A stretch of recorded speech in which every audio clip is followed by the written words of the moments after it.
सभी को नमस्कार। आप सभी का स्वागत है मेरी विद्या सेतु चैनल पर। तो आज की क्लास में हम पढ़ेंगे संधि।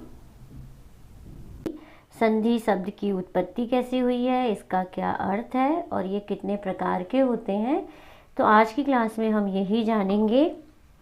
तो जो संधि है वो सम उपसर्ग से और दुधा यानी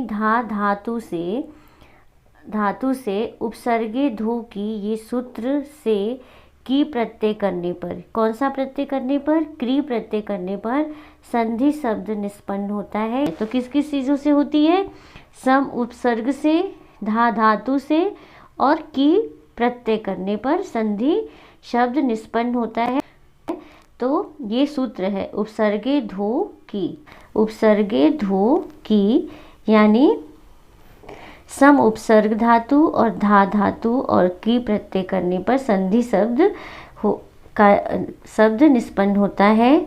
अर्थात संधि शब्द दो शब्दों से मिलकर बना है। संधि शब्द जो है वो दो शब्दों से मिलकर बना है। कौन कौन से? एक सम और एक धी।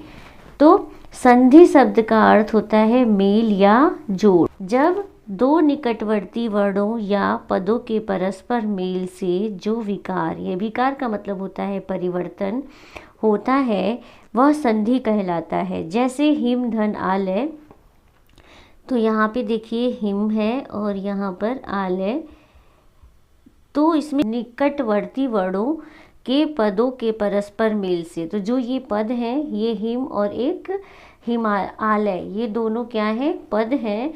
और इनके जो निकटवर्ती वर्ण है, जैसे कि यहाँ पे देखिए म है ना, तो म में अ जुड़ा हुआ है और ये क्या है? आ है।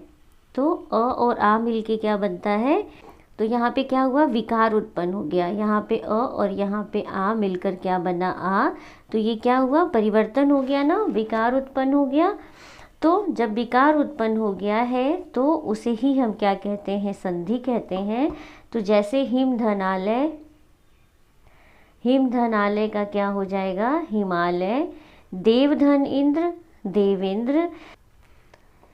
देवधन इंद्र में देखिए यहाँ पर देव है और यहाँ पर इंद्र है, और देव में यहाँ अ है और यहाँ पर क्या है? ई है, और ये मिलकर क्या बनता है? ए।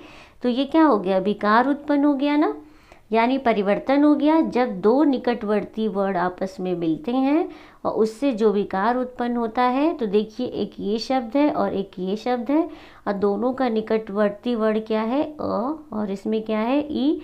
तो दोनों मिलके क्या बन गया? ए। तो ये विकार उत्पन्न हो गया। तो उसे ही हम क्या कहते हैं? संधि कहते हैं। महर्षि पाणिनि के अनुसार परः सन्निकर्षः संहिता यानी वर्णों की अत्यधिक निकटता को संहिता कहा जाता है, यानी आपस में संहिता यानी जोड़ना। तो जैसे विद्याधनालय क्या हो गया? विद्यालय।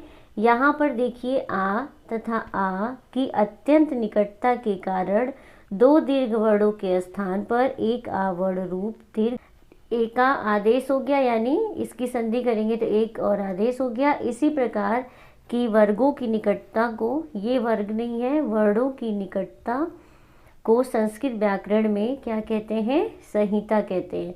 जब वर्णों की निकटता होती है, आपस में एक साथ होते हैं, तो उनको क्या कहते हैं? संहिता, यानी जुड़ना आपस में। ठीक है ना?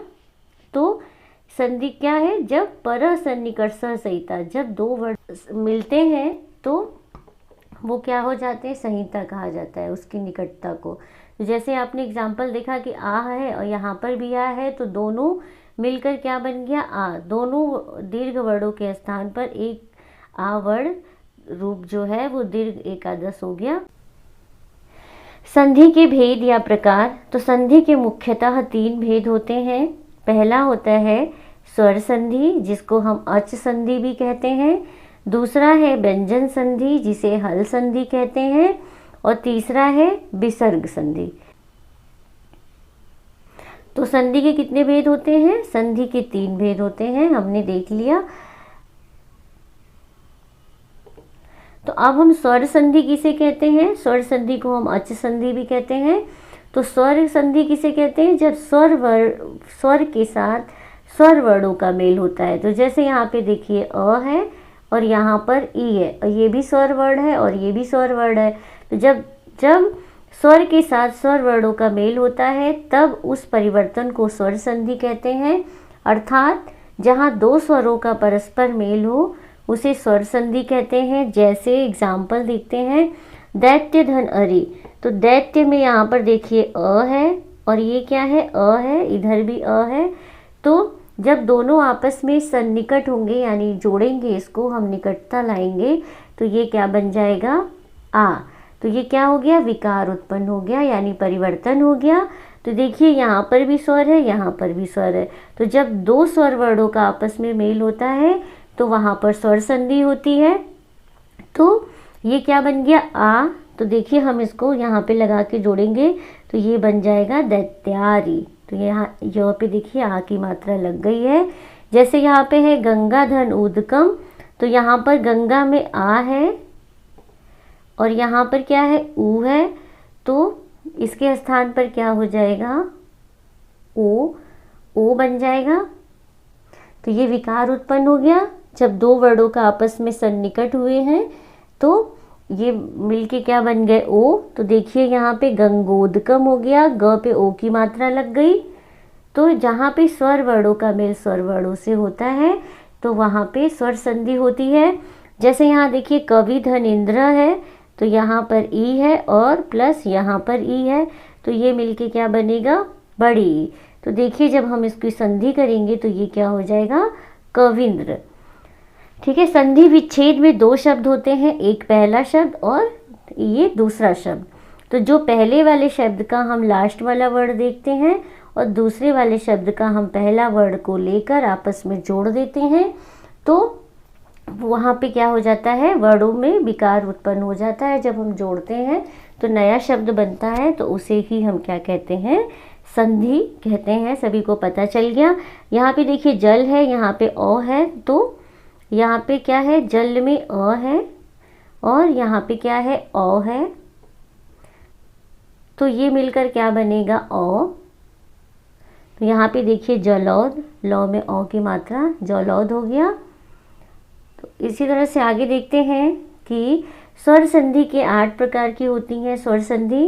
पहला दीर्घ, गुण, वृद्धि, यड़, अयादि संधि, पूर्व रूप संधि, पर रूप संधि, प्रकृति भाव संधि। अब दूसरा क्या है? पहला हमने देखा व्यंजन संधि, दूसरा है, पहला हमने देखा स्वर संधि, तो दूसरा क्या है? व्यंजन संधि, जिसको हम हल संधि भी कहते हैं। तो व्यंजन वर्ण क्या होते हैं? जो क से ज्ञ तक होते हैं उसे हम व्यंजन कहते हैं। जो अ से लेकर होते हैं अ तक, वो क्या होते हैं? स्वर होते हैं। ठीक है ना? तो सभी को पता ही है ये व्यंजन और स्वर। तो व्यंजन के साथ व्यंजन या स्वर का मेल होने से जो विकार या परिवर्तन होता है, विकार का मतलब होता है कि परिवर्तन होना, तो उसे हम क्या कहते हैं? व्यंजन संधि कहते हैं। तो जैसे यहाँ पे देखिए वाक धन ईशः, तो यहाँ पर क्या है? ये देखिए क है ना, तो क क्या है? व्यंजन है और यहाँ पर ई है, तो ये क्या बन जाएगा? ये क की जगह ग हो जाएगा, तो ये बन जाएगा वागीश। तो अभी ये सूत्र हम बाद में पढ़ेंगे, हमें बस ये देखना है कि जब व्यंजन या स्वर वर्णों का मेल होता है, तो यहाँ पे देखिए व्यंजन है और यहाँ पे स्वर है, तो जब व्यंजन या स्वर वर्णों का मेल आपस में होता है, इससे पहले स्वर संधि में क्या था कि जब स्वर वर्णों का मेल स्वर वर्णों से हो रहा था तब वहाँ पे स्वर संधि थी। और व्यंजन संधि में जब व्यंजन के साथ व्यंजन या स्वर, चाहे या तो व्यंजन हो या तो स्वर हो, ठीक है, लेकिन एक तरफ व्यंजन होना चाहिए, तो वहाँ पे क्या होता है? यहाँ पे व्यंजन संधि उसे कहते हैं। तो सत धन आचार, यहाँ पे देखिए ये व्यंजन है और ये स्वर है, तो क्या होगा? दोनों जब आपस में मिलेंगे तो उसमें विकार उत्पन्न होगा, तो यहाँ पर क्या हो जाएगा? सदाचार।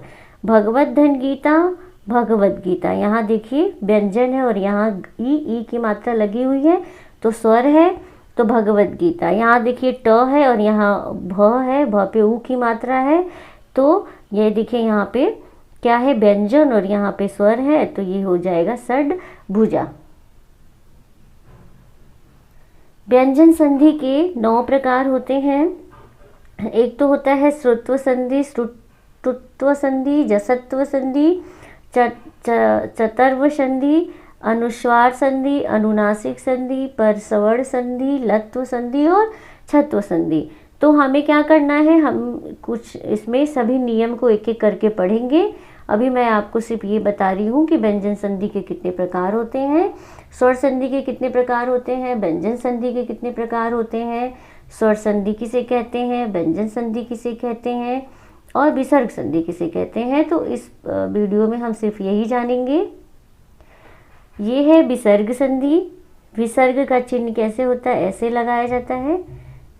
तो ये देखिए विसर्ग है के बाद या तो स्वर हो या व्यंजन हो, वर्ण के आने पर विसर्ग का लोप हो या विसर्ग के स्थान पर कोई नया वर्ण आ जाए तो उसे विसर्ग संधि कहते हैं। तो जैसे यहाँ पर देखिए मना है, तो हमें समझ में आ गया कि ये विसर्ग संधि है। इसको देखकर तो मना की जगह क्या हो गया, ओ, तो ये क्या बन गया, मनोहर। यहाँ पर देखिए विसर्ग है, तो ये क्या बन गया, निर्बल। तपधनचर्या यानी तपश्चर्या, तो इस विसर्ग का क्या बन गया है, श बन गया है। निधनाशा, निराशा। तो आगे हम इसके नियम को देखेंगे। अभी हम ये देख रहे हैं कि अगर विसर्ग के बाद स्वर या व्यंजन वर्ण के आने पर विसर्ग का लोप यानी छुप जाना, लोप का मतलब होता है छुप जाना, या विसर्ग के स्थान पर कोई नया वर्ण आ जाए तो उसे विसर्ग संधि कहते हैं। जैसे ये एग्जाम्पल देख लिया हमने। विसर्ग संधि 5 प्रकार की होती है। तो एक है सत्व संधि, शत्व संधि, रुत्व संधि, उत्व संधि और विसर्ग लोप संधि। तो इस सब के नियम हम पढ़ेंगे आगे वीडियो में। आप सभी को मेरी क्लास कैसी लगी, तो आशा करती हूँ कि सभी को पसंद आई हो। अगर अच्छी लगी है तो लाइक शेयर एंड सब्सक्राइब कीजिए और हम मिलते हैं नेक्स्ट वीडियो में।